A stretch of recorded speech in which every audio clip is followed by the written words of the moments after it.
sahabat semua yang dirahmati oleh Allah.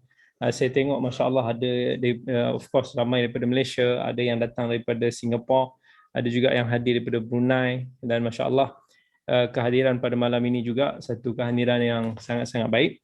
Moga-moga insya-Allah kita semua beroleh manfaat kebaikan bersama insya-Allah. Bismillahirrahmanirrahim. Alhamdulillahirabbil alamin. Wassalatu wassalamu ala rasulihil amin nabiyyina Muhammadin sallallahu ala alihi wa ashabihi ajma'in. Rabbi shrah li sadri wa yassir li amri wahlul 'uqdatam min lisani yafqahu qawli, amma ba'd.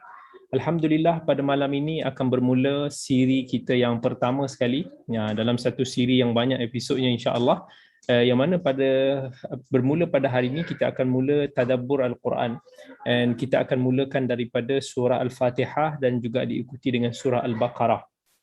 Ini satu surah tadabbur, surah yang mungkin jarang ditadabburi oleh di banyak tempat disebabkan surah ni panjang.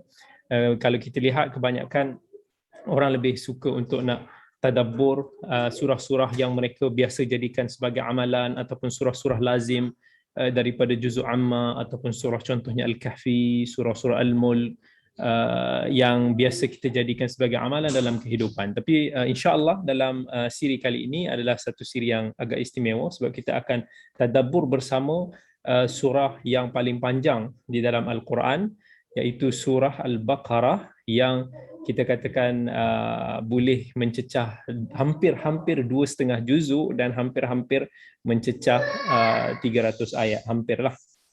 Dan ini satu peluang bersama untuk nak kita sama-sama tadabbur kalamullah, disebabkan bila kita tadabbur surah yang paling panjang ini, kita akan menemui masya-Allah banyak mutiara-mutiara yang sangat berharga, dan kita akan menemui banyak topik-topik yang sebenarnya Al-Quran sentuh. Sebab tu saya ingin sangat seronoklah bila kita dapat tadabbur surah Al-Baqarah ini. Dan sudah tentu juga yang para pelajar di Akademi Al-Khair juga, mereka ni memulakan hafalan mereka daripada surah Al-Baqarah. Jadi bila kita boleh memahami ayat-ayat yang kita hafal, maka itu lebih akan membantu kita untuk menghafal dengan baik, menguatkan ingatan kita, dan juga dia akan membuatkan kita lebih seronok dan enjoy dengan hafalan kita, sebab kita seolah-olah tahu jalan cerita apa yang kita hafal dan kita mampu untuk nak menghayati dan menyelami hafalan kita insya-Allah. Jadi insya-Allah tanpa melengahkan masa, insya-Allah kita akan mulakan pengajian kita pada malam ini, dan kita bersiaran pada malam ini di Zoom. Masya-Allah di Zoom pun lebih 400 orang sudah. Di live IG pun sudah mencecah 150 orang, di Facebook juga, di Facebook saya sendiri, di Facebook Dr. Ehsan, di Promedia Tajid juga ada bersiaran pada malam ini. Dan kita akan mulakan seperti biasa. Untuk setiap ilmu yang kita nak masuk ini mesti kena ada satu pintu yang kita kenali sebagai muqaddimah. Bila kita sebut tentang ilmu ataupun ilmu tadabbur, tadabbur ini salah satu daripada cabang kita memahami Al-Quran. Boleh juga kita faham sebagai dia adalah cabang kepada ilmu tafsir. Ilmu tafsir ataupun tadabbur ni adalah salah satu daripada ilmu asas Islam yang sangat-sangat menarik, yang mana para ulama terdahulu telah mengambil berat ilmu-ilmu seperti tafsir ini, supaya daripada situlah kita boleh memahami kitab Allah, daripada situlah mampu untuk nak kita memahami hukum hakam di dalam agama, kita nak tahu halal dan haram. Itu adalah asas ataupun tunjang kepada agama kita. Jadi ulama-ulama yang berkecimpung di dalam bidang Al-Quran, khususnya dalam bidang untuk nak memahami Al-Quran ini, dikenali sebagai ahli tafsir, ataupun dalam bahasa Arabnya kita panggil sebagai al-mufassirun. Ahli tafsir juga pun boleh disebut begitu. And ulama mufassirin ataupun ahli tafsir ini daripada sejak awal lagi, mereka ini sudah berseni ataupun mereka ini sudah berkecimpung di dalam bidang Al-Quranul Karim, yang mana ada pelbagai bentuk kesenian dalam nak memahami kitab Al-Quran. Jadi sebab tu bila kita sebut sebagai tafsir, maka tafsir ini juga dia ada pelbagai bentuk dia ada pelbagai cabang dia. Sebab setiap daripada cabang itu dia punya kecenderungan. Dan inilah yang mana kitab-kitab tafsir yang kita lihat pada hari ini merupakan rujukan-rujukan kepada kita sendiri, kepada para ulama kita di dalam memahami kitabullah. Kita tak boleh nak cakap sembrono di dalam tentang ayat Al-Quran, kita nak bagi tahu bahawa Allah sebenarnya maksudkan begini ataupun begitu, tanpa kita merujuk kepada ahli-ahli tafsir, tanpa kita merujuk kepada kitab-kitab tafsir yang mu'tabar. Jadi antara kitab-kitab tafsir yang mu'tabar sebagai satu pengenalan kepada sahabat-sahabat semua, hadirin hadirat semua yang dirahmati oleh Allah, salah satu daripada kitab tafsir yang paling penting sekali, antara yang terawal yang kita kenali sebagai tafsir At-Tabari, ataupun nama sebenar kepada tafsir At-Tabari ini Jami'ul Bayan fi Tafsiri Ayatul Quran. Ini ditulis oleh Al-Imam At-Tabari rahmatullahi alaih yang meninggal pada tahun 310 Hijrah. Okay. Al-Imam At-Tabari ketika dia mengarang kitab tafsir At-Tabari, dia punya kecenderungan dia menjurus ke arah tafsir Al-Quran dengan athar, ataupun dikenali sebagai tafsir bil ma'thur, iaitu kita try to interpret ayat Quran berdasarkan kepada hadis-hadis Nabi, berdasarkan kepada ayat yang lain, berdasarkan kepada pandangan-pandangan daripada tabi'in, yang itu ataupun sahabat, itu yang dikenali sebagai al-athar. Itu kecenderungan dia. Kemudian kita ada tafsir Al-Baghawi yang diberikan judul Ma'alimut Tanzil. Imam Al-Baghawi ini datang selepas Al-Imam At-Tabari yang meninggal pada tahun 510 Hijrah. Dan kemudian ada lagi tafsir lain seperti tafsir Ibnu Atiyah yang diberikan nama Al-Muharrarul Wajiz fi Tafsir Kitabil Aziz, yang mana pengarang dia meninggal lepas sikit daripada Al-Imam Al-Baghawi, iaitu pada tahun 546 Hijrah. Dan kemudian ada satu lagi tafsir yang terkenal dikenali sebagai tafsir Al-Fakhrul Razi ataupun Tafsirul Razi yang berjudul Mafatihul Ghaib, yang beliau meninggal pada tahun 606 Hijrah. Ini siapa yang nakkan faedah, dia bolehlah nak catat apa-apa. Ini salah satu knowledge lah untuk hadirin hadirat semua, untuk nak berkenalan dengan para ulama, dengan kitab-kitab tafsir. Siapa yang merasakan bermanfaat, maka dia boleh catat. Dan saya nasihatkan juga pada malam ini kita bawa Al-Quran. Kita bawa Al-Quran dalam kelas kita bawa Al-Quran, dan insya-Allah kita akan tadabbur ayat ke ayat insya-Allah. Jadi kita akan teliti ayat, siapa yang dia boleh ingat dari dalam kepala dia, maka itu tak ada masalah lah, alhamdulillah. Baik. Kemudian kita ada tafsir Al-Qurtubi, Al-Jami' li Ahkamil Quran, yang meninggal pada tahun 671 Hijrah. Tafsir Al-Qurtubi ini, saya adalah tafsir Al-Qurtubi ini, dia fokus dia adalah kepada tafsir yang berbentuk ayat-ayat hukum. Dalam Al-Quran ada banyak yang aspek yang menyentuh tentang hukum hakam, halal, haram, banyak sangatlah. Jadi tafsir Al-Qurtubi dia punya fokus dia more ke arah perbahasan hukum hakam di dalam Al-Quran. Kemudian kita ada tafsir yang paling terkenal lah, yang paling kita kenal sekali, iaitu tafsir Ibnu Kathir. Tafsir Ibnu Kathir yang bernama Tafsir Al-Quran Al-Azim. Penulis ni dia meninggal pada tahun 740 Hijrah. Ini adalah antara kitab yang paling popular. Dia punya method dia almost seperti mana tafsir Tabari, tetapi dia lebih ringkas. Ibnu Kathir ni seolah-olah seperti ringkasan kepada tafsir At-Tabari, seolah-olah begitulah. Itu pun panjanglah tafsir Ibnu Kathir, dan ulama pun ringkaskan lagi tafsir Ibnu Kathir. Ada juga tafsirul Khazin, contohnya selepas daripada itu ada tafsir Al-Imam Suyuti, Ad-Durrul Manthur. Al-Imam Suyuti meninggal tahun 911 Hijrah lebih kurang. Kemudian banyak lagi kitab, contohnya yang agak kontemporari tapi lebih kurang 200 tahun sebelum kita ni, ada tafsir Ruhul Ma'ani. Kemudian kita ada tafsirul Maraghi, tafsir Fi Dhilalil Quran oleh Sayyid Qutb, dan berpelbagai lagi jenis tafsir. Yang mana tafsir ini adalah dikarang oleh para ulama-ulama yang hebat-hebat, yang menjadi satu rujukan kepada kita di dalam memahami kitab ataupun kalamullah. Kita tak akan, kalau orang seperti saya ataupun sesiapa para ilmuwan di sana, bila nak menyebut tentang maksud daripada ayat-ayat Al-Quran, kita tak boleh lepas melainkan kita rujuk kepada kitab-kitab tafsir ini. Dia bukan, sebab kitab-kitab tafsir ini bukan kitab terjemahan. Kalau kitab terjemahan ini dia hanya terjemahkan literal kepada ayat itu sahaja.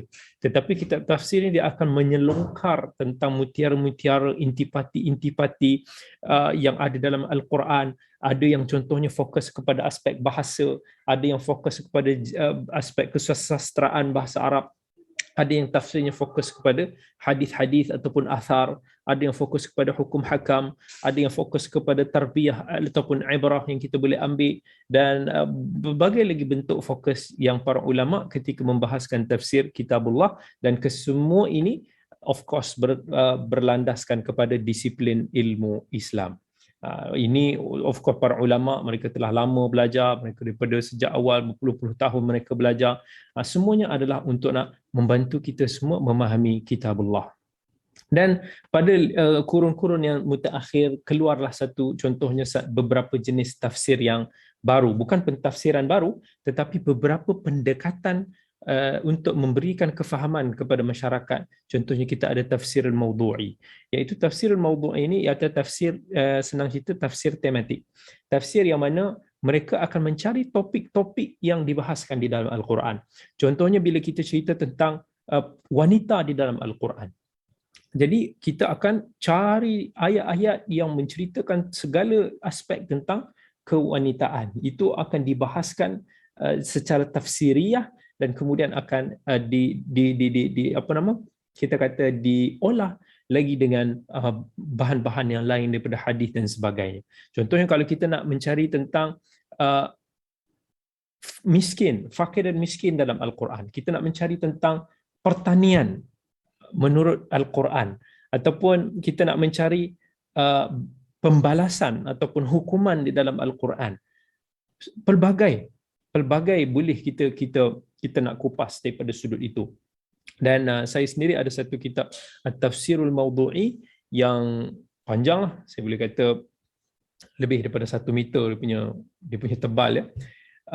Dan juga dulu masa kami di University King Saud di Riyadh, antara subjek yang kami belajar juga adalah Tafsirul Mawdu'i. Tafsir Mawdu'i diajar oleh Syekh Umar Zaid Umar, antara syekh yang garang lah dalam pengajian tafsir, tapi kami sangat-sangat mendapat manfaat daripada tafsir yang diajar oleh beliau, dan itu menjadi satu paksi alhamdulillah kepada kami insya-Allah untuk nak cuba menelaah kitabullah. Baik. Kemudian kita akan masuk kepada apa yang kita nak bincangkan pada siri kita dalam siri tadabbur suratul Baqarah ini. Yang pertama sekali adalah purpose kita dalam siri ini adalah untuk nak kita menjelaskan makna-makna ayat Quran dengan satu ibarat ataupun satu ayat yang mudah untuk nak difahami, yang senang, yang insya-Allah bila kita semua baca ayat tersebut kita boleh memahami dengan mudah. Tetapi dia bukan terjemahan, tapi kita akan explore, kita akan cuba try sebut jika kalimah-kalimah dalam ayat itu ada mengandungi ekstra makna, yang mengandungi mutiara-mutiara yang tertentu, insya-Allah kita akan cuba untuk nak zahirkan. Kita tak akan pergi terlalu detail kepada aspek bahasanya, sastranya, ataupun aspek fiqhiyahnya, ataupun perbahasan yang saintifiknya. Kita tidak akan mendurus begitu secara mendalam. Okay, sebab itu memerlukan satu waktu yang panjang, yang memerlukan perbahasan yang detail, dan akan memakan masa yang sangat panjang lah. Dan kemudian apa yang kita akan cuba untuk nak selongkar juga, kita bila kita sentuh tentang surah Al-Baqarah ni umpamanya, kita akan cuba untuk nak selongkar apa sebenarnya cerita pasal Al-Baqarah. Nama Al-Baqarah ni lembu kan. Jadi kita nak tahu adakah dalam surah Al-Baqarah yang hampir 2,5 juzuk ini cerita semua tentang lembu. Kenapa dinamakan sebagai surah lembu? Kalau bukan semua cerita pasal Al-Baqarah, pasal lembu. Jadi what is all about? Dia cerita tentang apa? Jadi kenapa ada susunan begini? Kita nak tahu, macam kita baca buku. Bila kita baca buku, kita nak tahu isi kandungan dia. Kita nak tahu macam mana susunan babnya. Jadi dalam Al-Quran, kalau kita boleh tahu tentang aspek-aspek begitu, kita akan lebih rasa enjoy dan akan lebih rasa seronok. Dan bagi mereka yang menghafal surah Al-Baqarah ni, dia akan rasa lebih nampak, okey, lepas chapter ni apa? Daripada cerita ni Allah tukar ke cerita ni. Dan bagaimana bentuk penukaran cerita itu, dan apa kaitan di antara ayat dan ayat ni? Apa kaitan di antara topik ini dan topik ini? Dia punya munasabah dia. Insya-Allah itu juga kita akan perbahaskan di dalam siri kita pada kali ini. Kemudian kalau insya-Allah ada satu faedah-faedah new daripada ilmu-ilmu yang baru yang kita boleh dapat, ilmu-ilmu kontemporari yang kita boleh relatekan, insya-Allah kita juga akan cuba untuk nak sentuh sedikit sebanyak. Itu penting sebab bila kita nak belajar untuk nak memahami kitabullah, sudah tentu kita akan cuba memahami dengan konteks kita pada masa sekarang untuk kita lebih melihat tafsir itu sebagai satu kitabullah ni sebagai satu kitab yang syumul, yang menyeluruh dalam seluruh aspek kehidupan, yang boleh meliputi pelbagai tempat dan zaman, dan itulah insya-Allah yang kita akan cuba kupas pada malam ini. Baik. Jadi seterusnya insya-Allah kita akan teruskan lagi dengan few muqaddimah yang akan kita sentuh. Baik. Mungkin tuan-tuan puan-puan sahabat semua yang dirahmati oleh Allah pernah mendengar tentang istilah tafsir dan juga takwil. Tafsir dan takwil. Apa yang berbeza di antara tafsir dan takwil? Kalau kita ingat salah satu daripada doa yang Nabi SAW doakan kepada Ibnu Abbas. Ibnu Abbas ni orang kata king of tafsir lah daripada kalangan para sahabat, yang dikenali sebagai habrul ummah, dakwat kepada umat, disebabkan keluasan ilmunya khususnya di dalam tafsir Al-Quran. Dan Nabi SAW pernah mendoakan beliau, Allahumma faqihhu fid din wa 'allimhu ta'wil. Ya Allah, faqihkanlah dia di dalam agamamu dan berilahkan dia takwil yang baik. So kita nak tahu apa isu takwil dan ada tak perbezaan di antara takwil dan juga tafsir. Yang ini kita akan insya-Allah kita akan sentuh. Baik. Yang pertama sekali tentang tafsir. Tafsir ini dia berasal daripada maksud al-bayan wa tawdih. Okey. Maksud dia adalah tafsir ni penjelasan. Al-bayan maksud penjelasan, at-tawdih juga bermaksudnya penjelasan. Contohnya bila Allah sebut dalam suratul Furqan, a'udzu billahi minasyaitonir rajim, wa la ya'tunaka bimathalin illa ji'naka bil haqqi wa ahsana tafsira. Allah kata tidaklah didatangi kepada kamu ni melainkan kami membawakan kepada kamu perkara yang al-haq, perkara yang benar, wa ahsana tafsira. Maksudnya dengan penjelasan yang sebaik-baiknya. Jadi itu yang dimaksudkan daripada sudut bahasanya, tafsir itu penjelasan. Even ini yang disebutkan oleh Imam Al-Jurjani di dalam kitab Ta'rifat, iaitu definisi tafsir daripada sudut bahasa, kata Imam Al-Jurjani adalah al-kashfu wal-izhar. Al-kashfu ni macam menyingkap, wal-izhar ni kita menzahirkan. Itu maksud daripada tafsir. Jadi daripada situ kita boleh faham maksud daripada tafsir ini adalah kita menjelaskan maksud-maksud, makna-makna Al-Quran yang meliputi mungkin kisah-kisahnya, sebab-sebab diturunkan ayat itu, hukum hakam ataupun intipati-intipati yang boleh kita, walaupun kita faham secara zahirnya ataupun bila kita baca terjemahan tu kita boleh faham, tapi tafsir ni dia akan korek lagi, dia akan singkapkan lagi. Misal kata kalau kita tengok di atas tanah ni, kita hanya boleh nampak rumput-rumput, kita boleh nampak pokok-pokok yang tumbuh, itu macam terjemahan, kita nampak daripada segi luaran. Tetapi bila kita kata tentang tafsir, tafsir ni dia akan korek lagi. So daripada pokok tu kita akan nampak macam mana akar-akar dia. Dan kalau tanah tu kita kalau nampak rumput-rumput di atas tu, kat dalam tanah tu kita boleh nampak cacing-cacing, kita boleh nampak jenis-jenis batu, kita boleh nampak pelbagai jenis tanah dan bahan-bahan galian lain dan seumpamanya. So tafsir itu adalah dia menyingkapkan perkara itu. Baik. Takwil pula apa maksud dia? Takwil ni daripada segi asalnya dia bermaksud sarful lafzi an ma'nahu al-zahir ila ma'nan yahtamiluh. Okey. Maksudnya kalau kata lafaz hadis tu, lafaz ayat Al-Quran itu kita faham zahirnya, tetapi takwil ini dia cuba putarkan sikit, diputarkan sikit kepada satu makna lain yang tidaklah lari daripada keseluruhan konteks ayat itu ataupun kalimah itu, tetapi di makna yang macam indirectly. Jadi of course mereka akan cuba takwil dengan apa makna yang mungkin tidak bercanggah dengan Alkitab dan As-Sunnah. Contoh saya bawakan, misal kata bila Allah sebut dalam suratul An'am, yukhrijul hayya minal mayyit, dialah yang mengeluarkan kehidupan daripada kematian. Sekarang ni faham ayat ni? Gitu yang kita fahamlah, mengeluarkan daripada kehidupan dan kematian. Jadi kalaulah kita memahami dikeluarkan burung daripada telur dia, maka itu tafsir.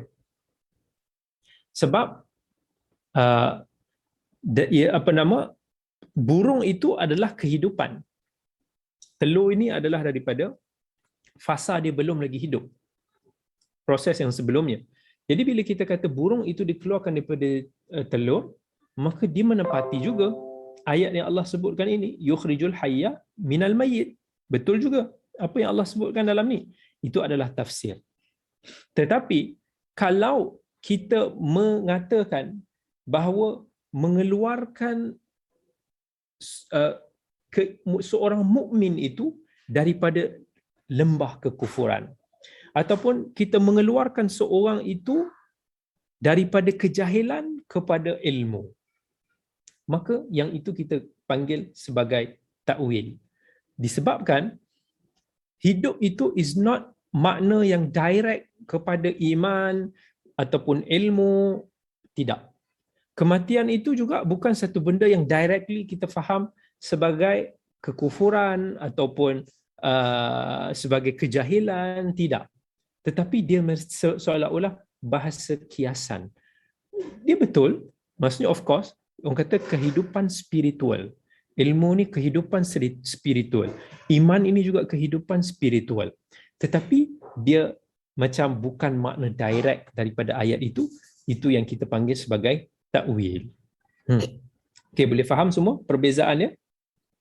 Dan tetapi of course bila kita kata dari segi penggunaan oleh para ulama, kita boleh tengok ada juga some ulama disebut takwil itu dengan maksud tafsir dan sebagainya lah. Takwil ini juga boleh difahami juga dengan maksud dia menjelaskan apa yang cuba dimaksudkan oleh nas tersebut.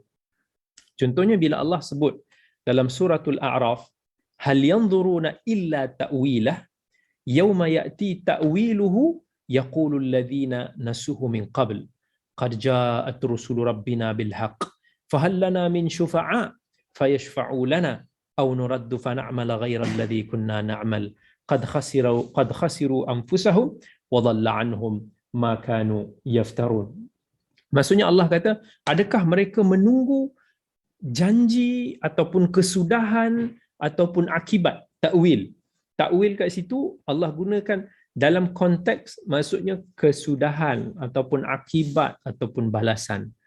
Kemudian bila Allah kata yauma ya'ti ta'wiluhu, bila sudah datang apa yang kesudahan ataupun akibat yang dijanjikan itu, maka orang-orang yang terlupa itu akan mengatakan, oh dulu dah memang datang Rasul yang memberitahu kepada kami kebenaran, tapi hari ini ada tak siapa-siapa boleh bantu kami supaya kami boleh kembali, kami boleh beramal apa yang dulu kami tak beramal. Jadi kat sini Allah menggunakan perkataan takwil itu dengan maksud kesudahan ataupun balasan akibat. Dan ini diambil daripada asal kalimah Arab ala ya'ulu. Ala ya'ulu. So kita kena faham, kita nak memahami maksud daripada satu-satu kalimah, dia mesti merujuk asalnya kepada asal perkataan bahasa Arab itu sendiri. Jadi bila kita kata dalam perkataan takwil ni juga, dia boleh juga bermaksud kembali, at-tarji'. Contohnya bila Al-Imamul Khattabi dia kata awwaltu syai', maksudnya aku kembalikan satu-satu benda itu ataupun perkara itu kepada awalnya. Ini juga maksud daripada kalimah takwil. Jadi takwil secara umumnya yang kita boleh faham, dia lebih umum, lebih meluas daripada maksud tafsir. Walaupun bagi setengah penggunaan ahli tafsir lebih kurang je makna takwil dan tafsir, tetapi asalnya takwil ni dia lebih luas. Tafsir dia lebih spesifik. Okay.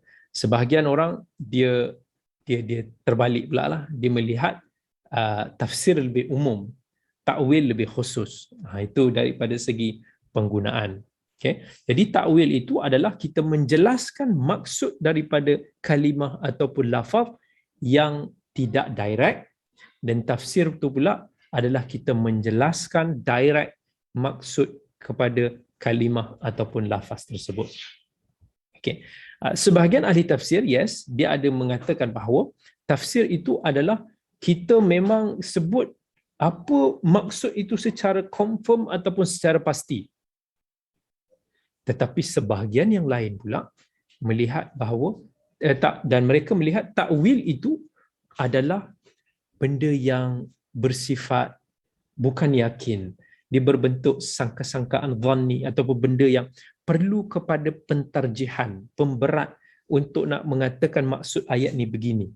Kalau tafsir ni benda yang strongly makna dia begitu, takwil ni macam bain-bain ataupun kita kata 70-30, 60-40, something like that. Okay. Dan kalau kita renungkan dalam hadis Nabi SAW, daripada hadis Sayyidah Aisyah radhiyallahu anha, Aisyah radhiyallahu anha berkata, kana Rasulullah sallallahu alaihi wasallam yukthiru ay yaqula fi ruku'ihi wa sujudihi subhanakallahumma rabbana wa bihamdik Allahumma ighfir li, yata'awwal Quran. Okay. Nabi SAW kata Aisyah, dia banyak berdoa ketika rukuk dan sujud dia, subhanakallahumma rabbana wa bihamdik Allahumma ighfir li, maha suci engkau ya Allah, engkau adalah Rabb kami, dengan segala puji-pujian bagimu, ampunilah dosaku. Dan Aisyah kata yata'awwalul Quran. Ini hadis riwayat Al-Bukhari. Maksud yata'awwal, kalau kita dengar ni macam takwil juga kan, yata'awwalul Quran dalam hadis ini bermaksud Nabi melakukan ataupun mengamalkan apa yang diperintahkan di dalam Al-Quran. Itu maksud daripada takwil juga. Okey, contohnya diambil daripada surah Al-Masad, bila Allah Azza wa Jalla sebut dalam Quran apa dia? Idza jaa nasrullahi wal fath wa ra'aitan nasa yadkhuluna fi dinillahi afwaja fasabbih bihamdi rabbika wastaghfir innahu kana tawwaba. Ayat yang ketiga ni. Apa Allah kata? Fasabbih bihamdi rabbika wastaghfir. Bertasbihlah kepada Tuhanmu dengan memujinya. Kemudian apa kata? Wastaghfir, dan mintalah ampun daripada Allah. Jadi Aisyah kata Nabi SAW mengamalkan ayat ini dengan mengucapkan kalimah tasbih, tahmid, dan kemudian meminta ampun daripada Allah. Subhanakallahumma rabbana wa bihamdik Allahumma ighfirli. Yata'awwalul Quran, maksudnya beramal dengan apa yang dimaksudkan oleh Al-Quran di dalam surah Al-Masad ini. Okey. So, boleh jelas? Baik.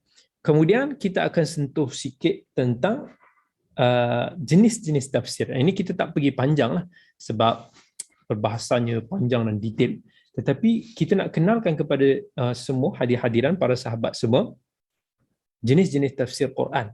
Okay, ada tafsir Al-Quran, kita tafsir Al-Quran dengan Al-Quran itu sendiri. Maksudnya dalam ayat ini Allah sebut mungkin secara general, tetapi di dalam ayat ini Allah sebutkan dengan lebih detail. Okay. So ini dipanggil sebagai tafsir Al-Quran dengan Al-Quran.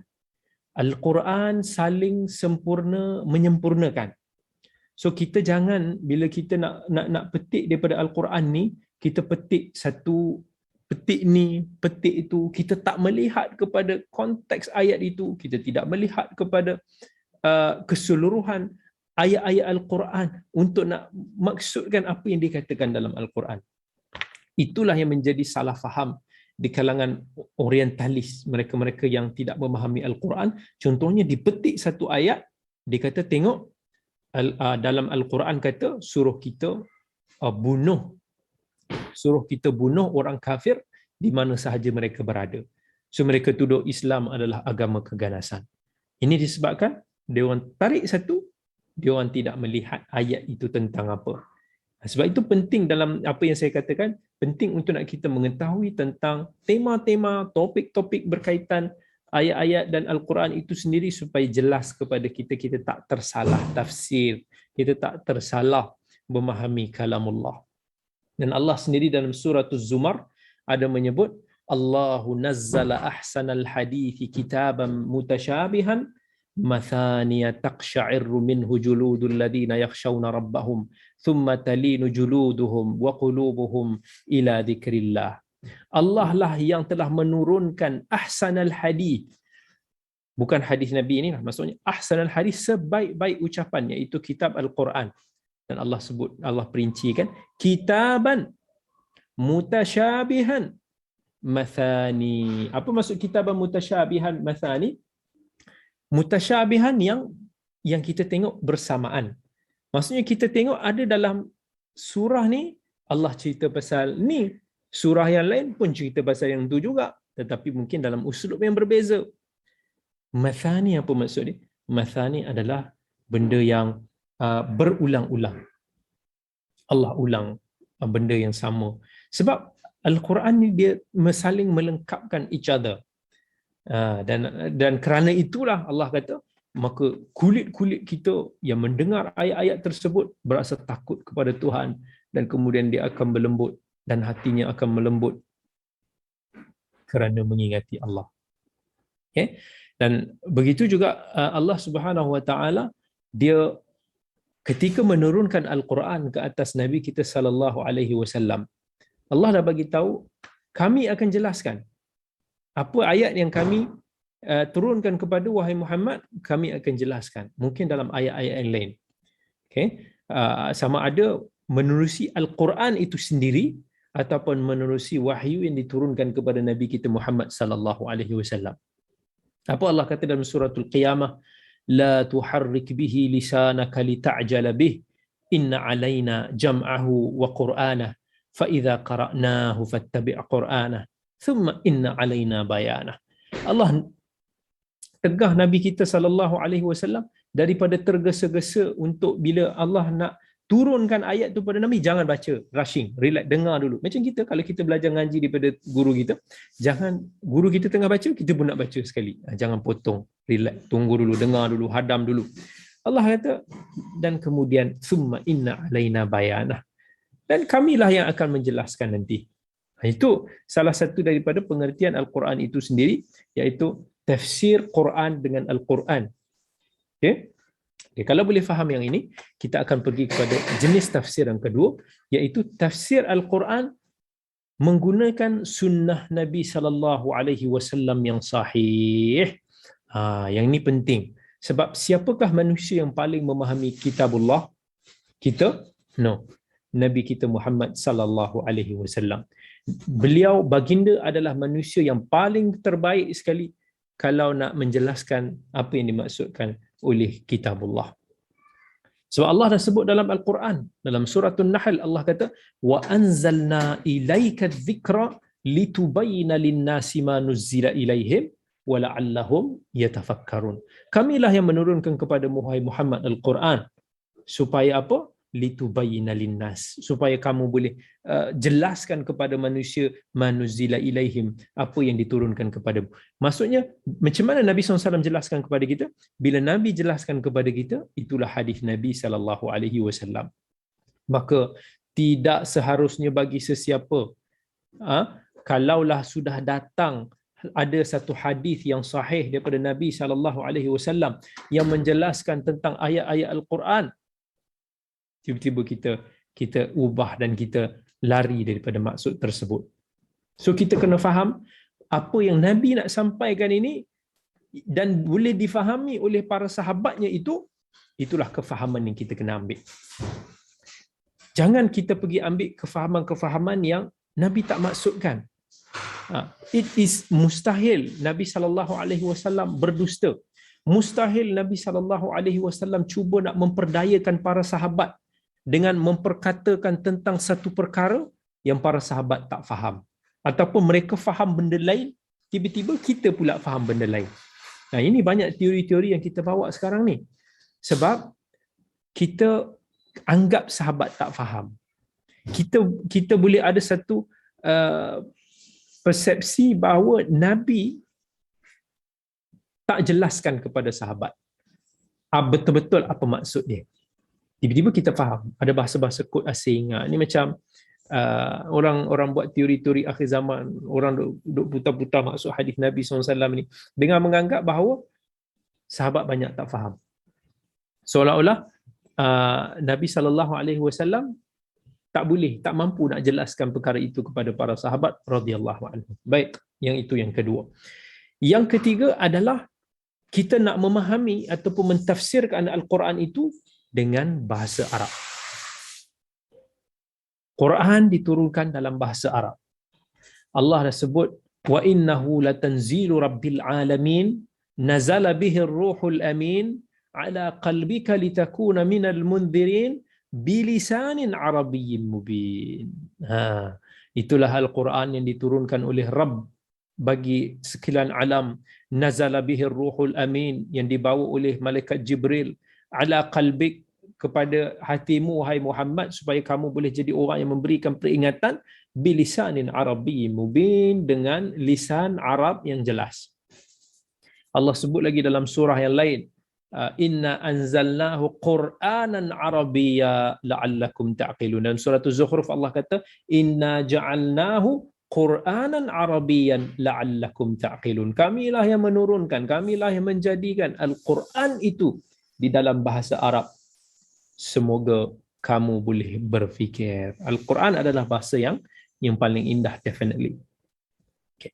Dan kemudian dalam kita nak mentafsir Al-Quran, kita kena juga meraihkan apa yang kita panggil sebagai asbabun nuzul. Sebab asbabun nuzul maksudnya sebab-sebab kenapa ayat itu diturunkan. Sebab asbabun nuzul ni penting. Kita nak tahu tentang konteks memahami ayat tersebut. Kita kena faham situasi, suasana, macam mana keadaan ketika mana ayat itu diturunkan. Supaya kita tidak tersalah memahami apa yang dimaksudkan oleh Al-Quran tersebut. Saya bagi satu contoh. Okay. Dalam surah Al-Baqarah, ayat 195, kalau kita ingat, Allah ada sebut, a'udzubillahi minasyaitanirrajim, wa anfiqu fi sabilillahi wa la tulqu bi aydikum ila tahlukati wa ahsinu. Allah kata, berinfaklah fi sabilillah, dan janganlah kamu campakkan diri kamu di dalam lembah kebinasaan, tetapi berbuat baiklah. So saya nak bawa satu contoh macam mana ada salah faham itu berlaku. Okay. Dalam satu hadis yang diriwayatkan oleh Al-Imam Tirmidzi rahmatullahi alaih, Al-Imam An-Nasa'i juga, salah seorang daripada perawi hadis, Aslam bin Imran, dia kata, kami ni satu ketika berada di Konstantinopel. Ketika itu kami sedang berhadapan dengan Rom, tentera Rom yang sangat besar. Nak macam mana kami nak menembusi benteng mereka itu pun kami tak tahu. Susah.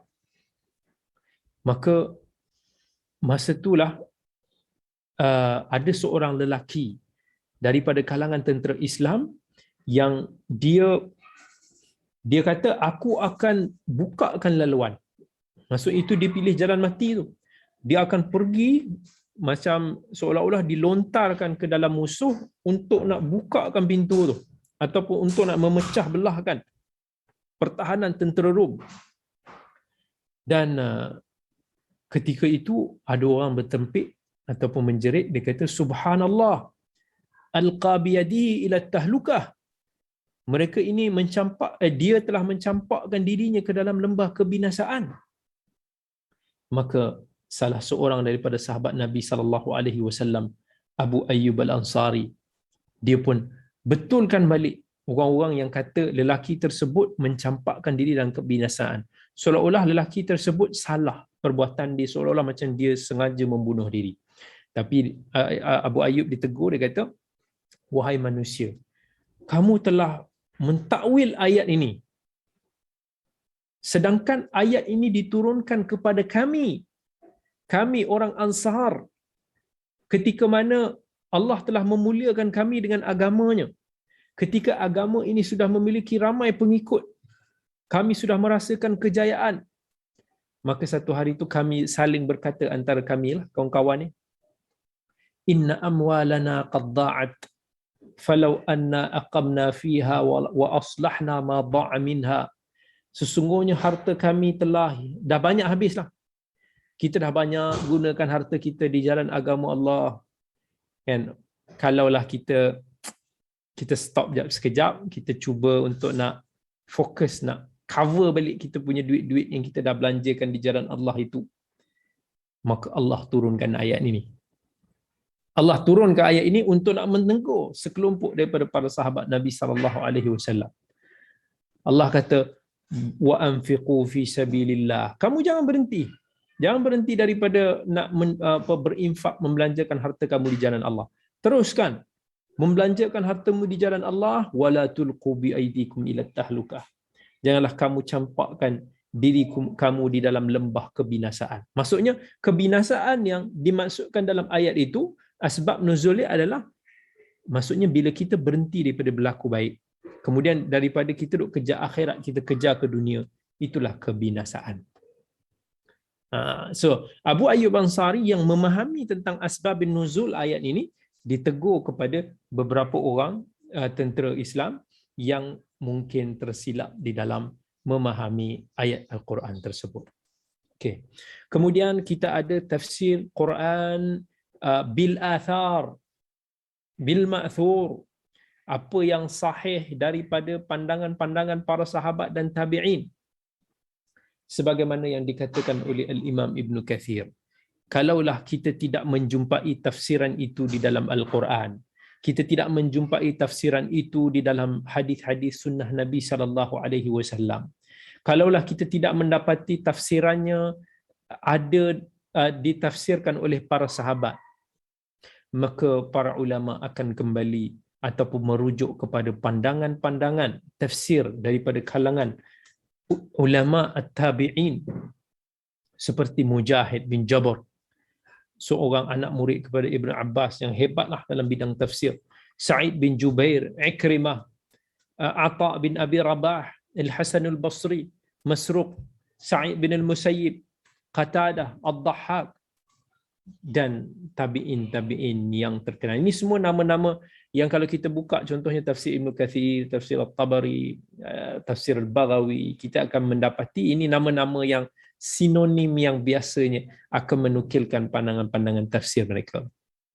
Okay? Dan kemudian bila kita nak mentafsirkan ayat-ayat Quran, kita juga perlu untuk nak meraihkan kesinambungan di antara kalimah dan kalimah, ayat dengan ayat, surah dengan surah, topik antara topik yang dibicarakan dalam tersebut. Barulah bila kita boleh memahami konteks itu, supaya kita tidak anggap tersalah tafsir disebabkan kita tidak memahami struktur hadis tersebut. Dan mungkin apa yang kita panggil lately ni, pada zaman-zaman akhir ini, dia apa yang disebutkan jenis dia dikatakan sebagai tafsirul al-ilmi. Tafsirul ilmi. Tafsirul ilmi ni yang dimaksudkan adalah seolah-olah pentafsiran yang berbentuk saintifik. Okay.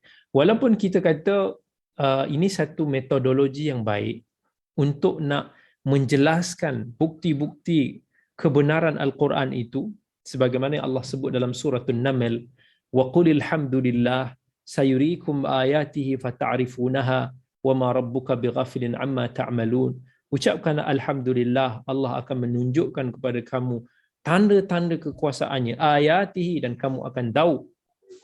Dan Allah pun kata sanurihim ayatina fil afaq, Kami akan tunjukkan kepada mereka itu ayat-ayat kami, bukti petanda-petanda kekuasaan kami ke seluruh ufuk.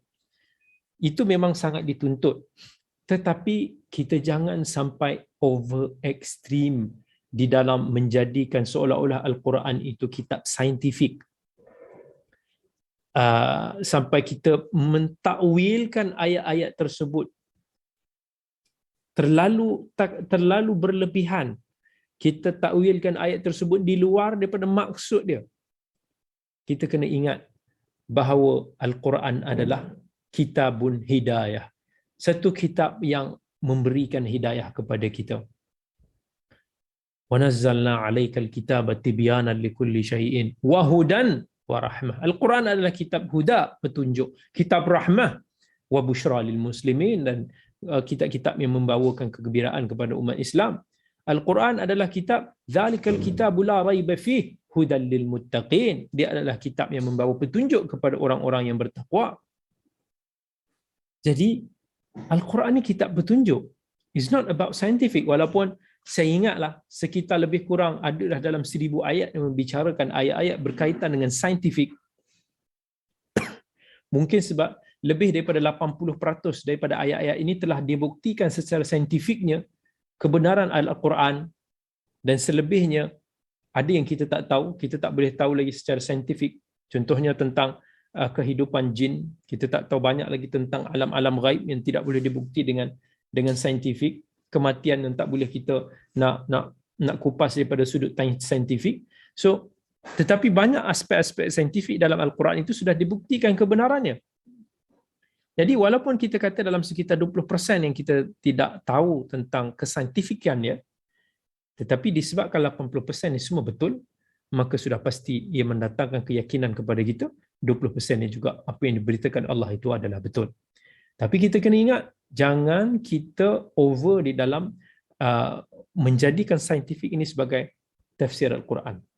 Kita boleh kata apa yang disebutkan oleh saintifik perbahasan ilmu-ilmu knowledge semasa ini semua, dia bukan nak kata sebagai tafsir, tetapi kita kata dia sebagai satu hikmah di sebalik ayat tersebut. Sebab kalau kita katakan dia sebagai tafsir, dia mesti adalah merujuk kepada, macam tadi kita bagi tahu, apa yang zahir daripada hadis itu dan apa yang kita korek daripada zahir itu yang boleh difahami. Sebab bila kita sebut tafsir, definitely para sahabat boleh fahamlah Al-Quran itu. Mereka ini adalah orang yang paling memahami kitabullah. Jadi para sahabat tidak memahami kitabullah dalam bentuk saintifik, tetapi mereka memahami Al-Quran. Jadi apa yang mereka tidak faham ketika itu, contohnya saintifik yang mendetailkan tentang proses pembesaran janin dan sebagainya, ini adalah hikmah-hikmah Quraniyah. Hikmah-hikmah yang Allah nak singkapkan di sebalik maksud yang direct di dalam Al-Quran itu. Dan kemudian dalam tafsir Al-Quran ini, kita cubalah untuk nak mengelakkan tafsir-tafsir yang ada terkesan dengan Israiliyat. Bukanlah kita nak kata kita nak menolak Israiliyat tu. Itu adalah manhaj para salaf dulu. Mereka juga ambil daripada Israiliyat. Nabi SAW pun tidak melaranglah kalau kata Israiliyat tu bukan apa yang bercanggah dengan agama kita. Tetapi kita tidak mahu menjadikan itu sebagai satu tonggak dalam kita nak memahami kitabullah. Ibnu Abbas, dia pernah tegurlah sahabat-sahabat dia dalam hadis riwayat Al-Bukhari. Dia kata, "Kaifa tas'aluna ahlal kitabi an syai'in wa kitabukum alladhi unzila ala rasulillahi ahdath?" Dia kata, macam mana kamu bertanya kepada pendeta-pendeta Yahudi dan Kristian itu tentang maksud sesuatu tentang Al-Quran, sedangkan Al-Quran itu adalah kitab yang terbaru. وَقَدْ حَدَّثَكُمْ أَنَّ أَهْلَ الْكِتَابِ بَدَّلُوا كِتَابَ اللَّهِ وَغَيَّرُوهُ. Sedangkan kamu pun tahu bahawa ahli kitab ini mereka telah mengubah kitab suci mereka.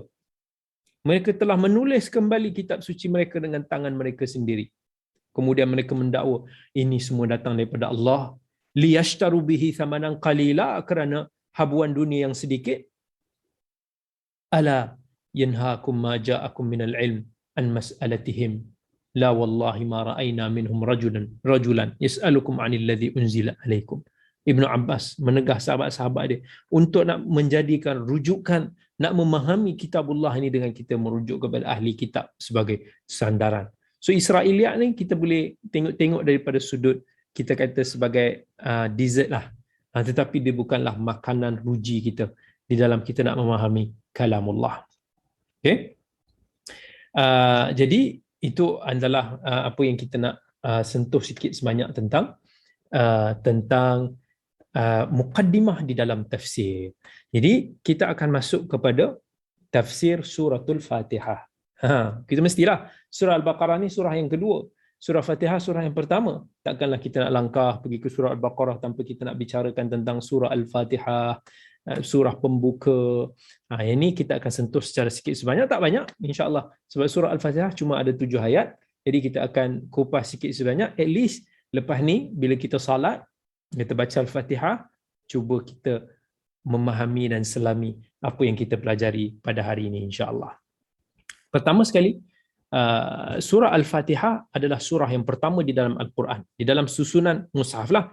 Dia bukan surah yang pertama diturunkan, sebab surah yang pertama diturunkan adalah surah Al-Alaq, Iqra' bismi rabbikal ladzi khalaq. Tetapi surah Al-Fatihah dari segi susunan, apa yang diperintahkan oleh Allah, dia merupakan susunan yang pertama sekali dalam Al-Quran. Kerana dia adalah umpama muqaddimah kepada Al-Quran Al-Karim. Macam saya bagi tahu, setiap daripada ilmu itu kita kena tahu, kita kena belajar tentang muqaddimah. Anything perlukan kepada intro. Macam kita nak belajar, nak masuk ke kelas ni lah, kita tak adalah terus okey lepas start je live tiba-tiba okey tafsir ini kita terus masuk. Tak, mestilah kita bagi salam dulu, kita bertasbih, bertahmid kepada Allah, kita mungkin ucapkan sikit kata-kata aluan. Saya tak sukalah panjang-panjang sangat kata-kata aluan ni. Selalu kan kadang kalau kita kena bagi ceramah, kena bagi talk kan, tiba-tiba ada protokol-protokol yang berbahagia. Tuan Pengerusi Majlis, Datuk Seri Fulan-Fulan, yang berusaha, Tan Sri Hamid, selaku Pengerusi Mahkotsia, yang punya nak sebut yang betapa banyak YB tu, aduh jenuh, 10 minit agak tak habis. Jadi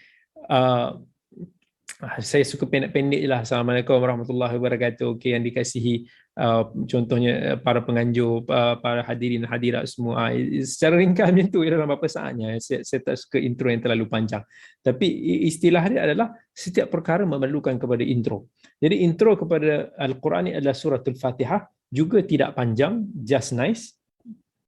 Yang mana diturunkan dalam 7 ayat yang ringkas, seolah-olah dia adalah tajuk-tajuk kepada intipati Al-Quran keseluruhannya.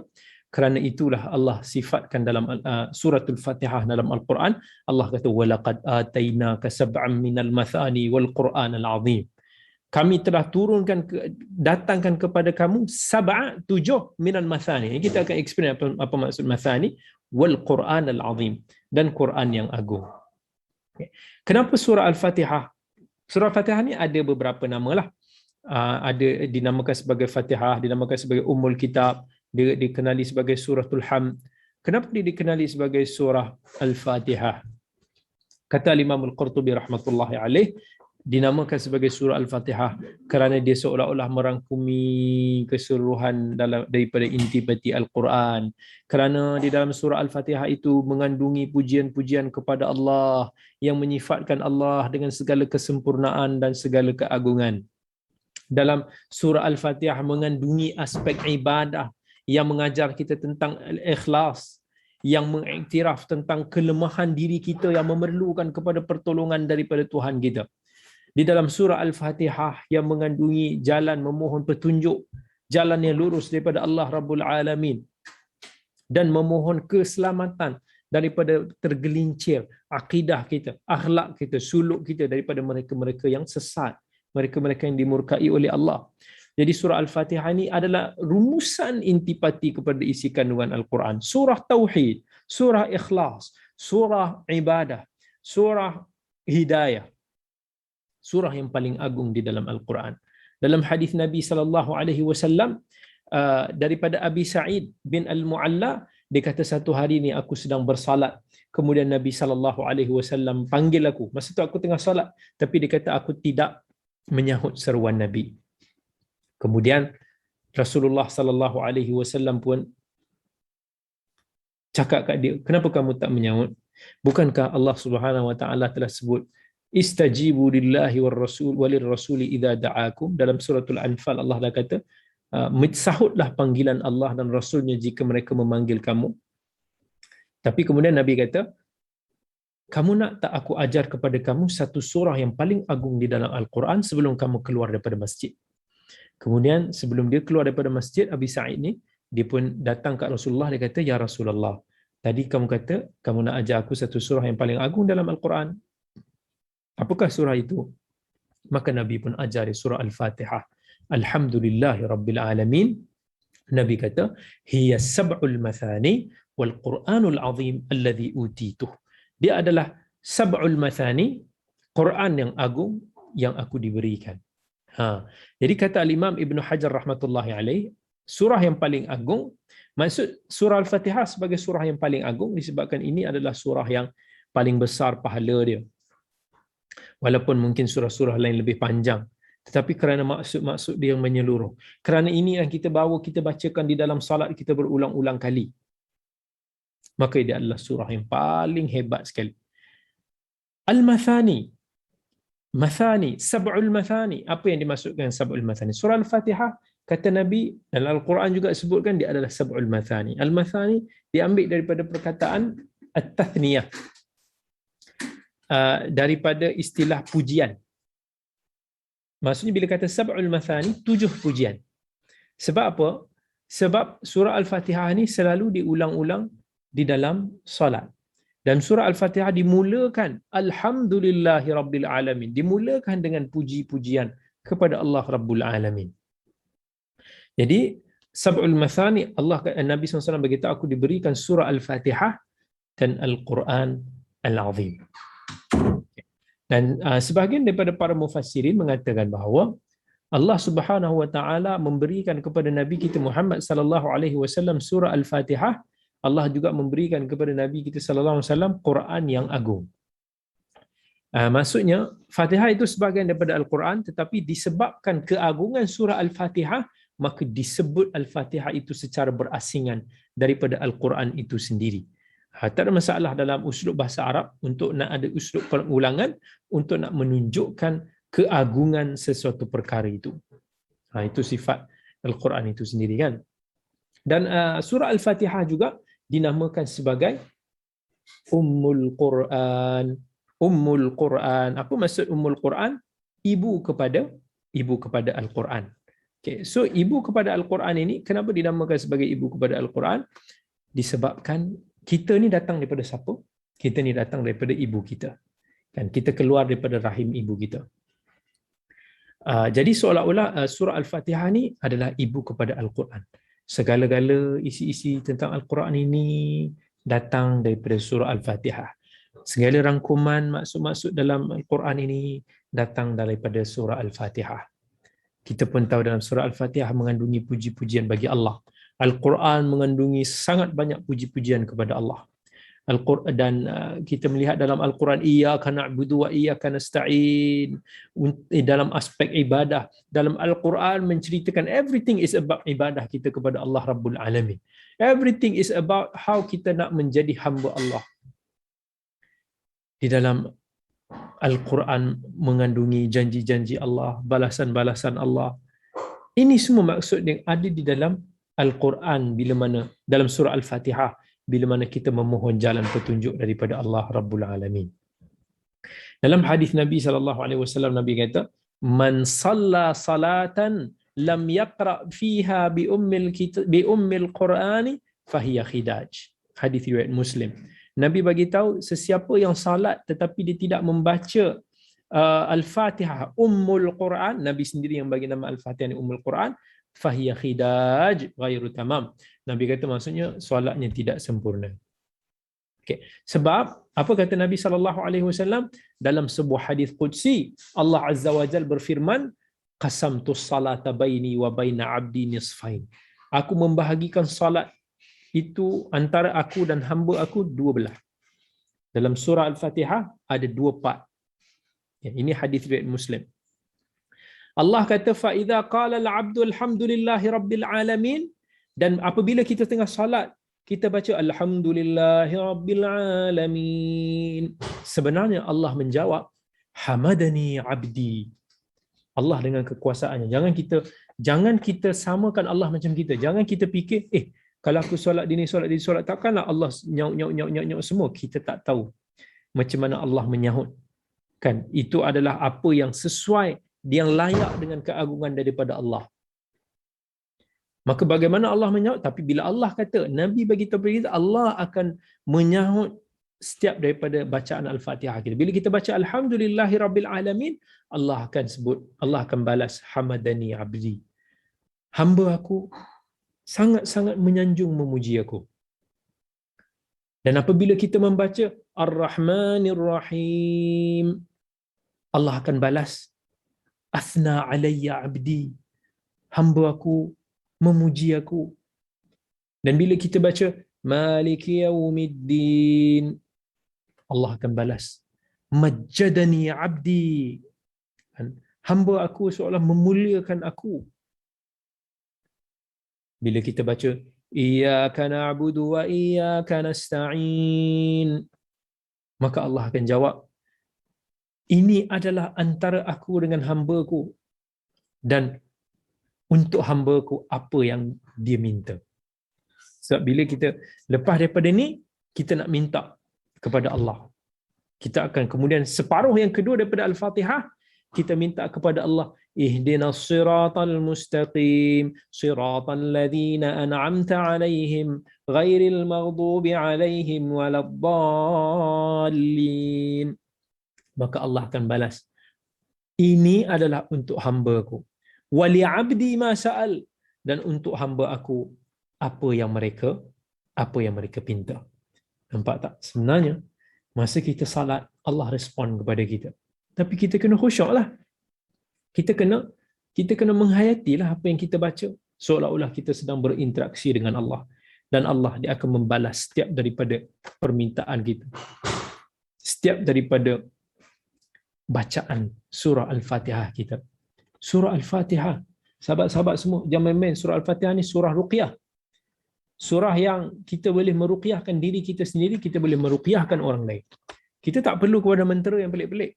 Tak perlulah macam nak kena ada bawang-bawang, pawang-pawang ni kan, dia ada dia punya mentera-mentera dia, cunting sana sini, baca entah pupah, tiup sana sini. Tak payah. Dalam sebuah hadis Nabi SAW, riwayat Al-Bukhari, seorang sahabat Nabi SAW pernah meruqyahkan seorang sahabatnya, kalau tak salah disengat. Kemudian dibacakan surah Al-Fatihah. Dia kata dibaca Ummil Kitab. Sampailah kata Nabi SAW, masa Nabi tahu, wa ma kana yadri annaha ruqyah iqsimu wadribu li bisaham. So sebab dia kata sahabat tu dia dapat lepas diruqyahkan kawan tu, dia dapat makan kambing. So Nabi kata, kenapa bagi-bagi sikit, aku pun nak kambing juga. Aku yang ajar engkau surah Al-Fatihah tu kan. Macam tu. Jadi surah Al-Fatihah ini topik dia adalah Islam, iaitu topik bagaimana kita menyerahkan diri kita kepada Allah, al-inqiyadu bi ahkamihi, dan kita ikut. Maksudnya inqiyad ni, qiyadah ni maksudnya orang tu memandu tau. Qaid ni orang yang memandu. So bila kita kata kita inqiyad li hukmih, maksudnya kita dipandu dengan hukum-hukum syariah yang Allah telah tetapkan kita. Maka surah Al-Fatihah adalah salah satu daripada surah yang mengiklankan, menzahirkan, membuktikan keislaman kita. Sekiranya kita betul-betul memahami, sekiranya kita betul-betul mengamalkan surah tersebut. Ini tidak pelik kerana Allah Subhanahu Wa Taala telah menurunkan satu malaikat yang khas kepada Nabi sallallahu alaihi wasallam yang membawakan berita tentang surah Al-Fatihah. Dan dalam sebuah hadis riwayat Muslim, hadis Ibnu Abbas radhiyallahu anhu, bainama Jibril qa'idun 'inda Nabi sallallahu alaihi wasallam, ketika satu hari Jibril sedang duduk bersama dengan Nabi sallallahu alaihi wasallam, tiba-tiba ada sesuatu datang daripada atas. Kemudian Jibril pun tengok ke atas, Dan Jibril pun kata, hadza babun minas sama'i futihal yaum. Ini adalah pintu, salah satu daripada pintu langit yang hari ini baru dibuka. Lam yuftah qattun illa al-yawm, yang tak pernah dibuka pintu ini melainkan pada hari ini. Maka daripada pintu langit itu keluar turunnya satu malaikat, dan Jibril kata, hadza malakun nazala ilal ard. Ini adalah satu malaikat yang diturunkan ke bumi. Lam yanzil qattun illa al-yawm, yang dia tak pernah turun melainkan pada hari ini. Kemudian malaikat tersebut pun memberikan salam, dan malaikat itu mengatakan, abshir binuraini utitahuma. Terimalah berita gembira dengan aku yang membawa cahaya, dua cahaya ini. Lam yu'tahuma nabiyyun qablak, yang mana tak pernah para nabi sebelum kamu menerima dua cahaya ini. Apakah dua cahaya itu? Kata malaikat tersebut, Fatihatil Kitab wa khawatimi suratil Baqarah. Dia kata surah Fatihah dan juga ayat-ayat terakhir daripada surah Al-Baqarah. Ini hadis riwayat Muslim. Nak bagi tahu bahawa surah Al-Fatihah ini dibawakan khas oleh satu malaikat yang tak pernah turun malaikat tersebut, yang tak pernah dibuka pintu langit tersebut, melainkan ketika malaikat tersebut membawakan surah Al-Fatihah kepada Nabi kita Muhammad sallallahu alaihi wasallam. Jadi alhamdulillah, demikianlah kita punya mukaddimah kita pada hari ini, hari yang sangat penuh dengan barakah pada malam ini, insya-Allah. Dan insya-Allah kita berhenti dulu setakat ini pada malam ini. Saya tahu perbahasan tentang Al-Quran ni sangat indah, sangat best. Is personally for me, saya suka bila cerita pasal Al-Quran, I can go all day, all night long lah. Tapi kita meraihkan tentang sahabat kita yang mungkin kepenatan bekerja, pulang daripada kerja yang mungkin dah sangat ngantuk, ada hal nak uruskan susu anak ke, nak susu, nak buat makan Maggi ke apa semua. So kita tahu kadang-kadang mereka tak mau ketinggalan. Jadi insya-Allah jangan lupa kepada semua sahabat-sahabat yang dirahmati oleh Allah semua, kita akan sambung kelas pengajian kita pada malam ini. Kita akan sambung lagi pada Rabu minggu hadapan pada masa yang sama, 9 suku setiap malam Rabu. Jangan miss. Biar kita sama-sama belajar kitabullah, kita meriahkan majlis-majlis ilmu kita seperti malam ini. Kita meriahkan majlis-majlis Al-Quran. Biar kita sama-sama tadabbur Al-Quran bersama, kita menghayati Al-Quran itu bersama. Semoga kita boleh tadarus Al-Quran. Ini yang kata yang Nabi SAW kata, majtama'a qaumun fi baitin min buyutillahi tadarasunahu fima bainahum. Tidaklah berkumpulnya manusia itu di rumah Allah yang mereka ini saling belajar sesama mereka Al-Quran.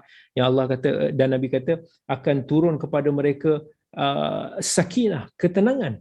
Dan kita mengharapkan kita akan mendapat that ketenangan, kebahagiaan, ketenangan tersebut, barakah tersebut insya-Allah bila mana kita bertadarus Al-Quran ini insya-Allah.